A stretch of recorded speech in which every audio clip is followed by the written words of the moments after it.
Welcome! In this video, we'll show you how to perform an AutoRoot using ChimeraTool.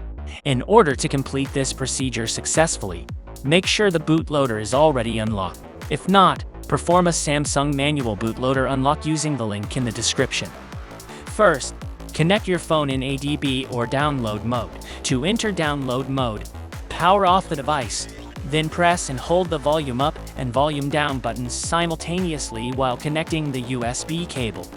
Keep holding the buttons until the blue screen appears on the device.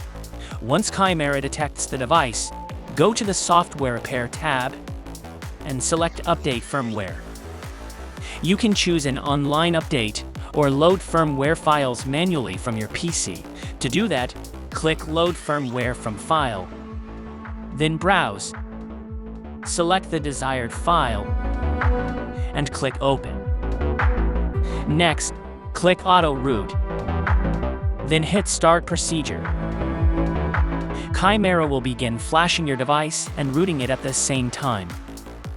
After the firmware is unpacked, you'll be prompted to continue the AutoRoot process. Click Do AutoRoot to proceed. Chimera will now root your device. As you can see, the process has completed successfully. Once the setup wizard is finished, your phone will be ready to perform any procedure that requires root. Thank you for watching. For more tutorials and tips, don't forget to subscribe to our channel.